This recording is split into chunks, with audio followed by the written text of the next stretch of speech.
Et à présent, mesdames et messieurs, nous avons le plaisir d'accueillir au bout du fil M. Simon Saher, qui est expert en tourisme, pour nous parler de la reprise du tourisme russe en Égypte. Bonjour, M. Simon. Allô? Bonjour. Bonjour. Très bonne nouvelle, la reprise des vols avec la Russie et certainement la reprise du tourisme avec la Russie. Comment voyez-vous cette décision et son effet, je dirais, sur, premièrement, le tourisme en Égypte et deuxièmement, l'économie égyptienne? Alors déjà en premier, c'est que le fait qu'on voit que les Russes seront de retour est une très bonne nouvelle pour la confiance de la sécurité des aéroports d'Égypte. Ça c'est en numéro un, car c'est la déclaration de la Russie en ce sujet. Ils viennent de déclarer que les vols vont être de nouveau à partir du mois de juin, des vols directs et qui devraient reprendre selon la déclaration de l'ambassadeur de la Russie en Égypte, M. Georgi Borisenko. Alors, il a déclaré cela pour le gouverneur de la mer Rouge, M. Amr Hanafi, et il a bien dit que les voyagistes russes vont commencer à se rendre dans le gouvernorat pour coordonner des voyages de groupe pour les touristes.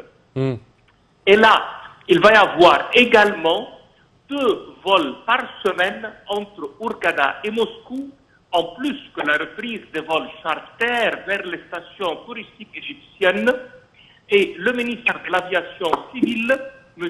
Mohamed Manar, il a bien dit que initialement, la suggestion va être pour la première semaine de mai, c'est ce qu'on a bien voulu, mais l'agence russe Interfax a déclaré que les vols charters pourraient revenir le 10 mai.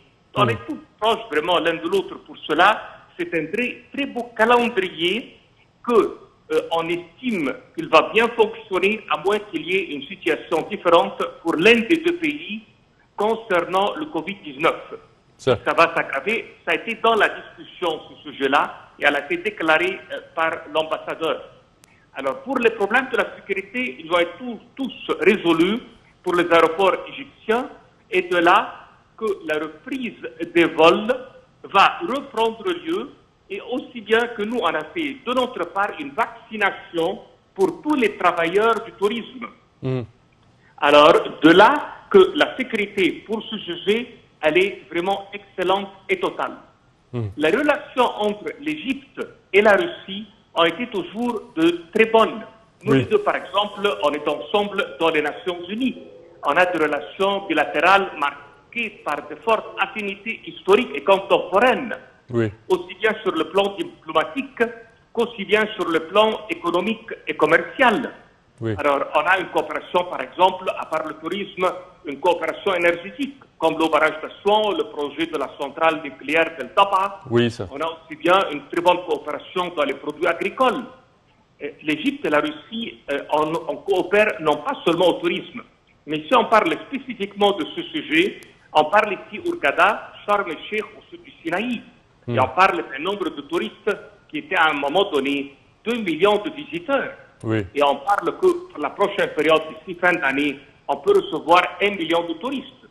Comme événement économique pour l'Égypte, ça peut se calculer entre 1 milliard de dollars et 3 milliards de dollars, selon vraiment les travaux qui vont avoir lieu pour développer le nombre de tourisme.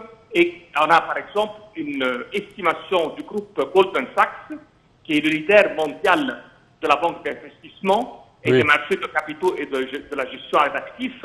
Il a bien indiqué que la reprise du tourisme russe en Égypte consoliderait graduellement ses futures ressources en devises étrangères.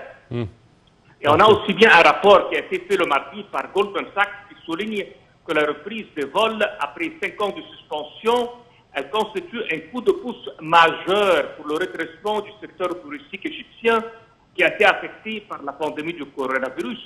Et on a aussi bien le retour du tourisme russe, et on l'estime pour bien qu'il soit au bon niveau qui était avant l'an 2015.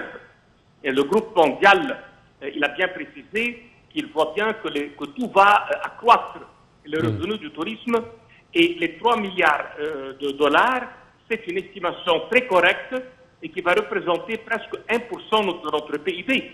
Alors, ça va faire vraiment des discussions pour les prochains futurs de la zone d'Hurghada et de Sharm el-Sheikh. Parfait. Dernière question, je dirais, sur les mesures barrières concernant le coronavirus. Vous avez déjà mentionné la vaccination de tout le personnel touristique qui travaille avec les touristes.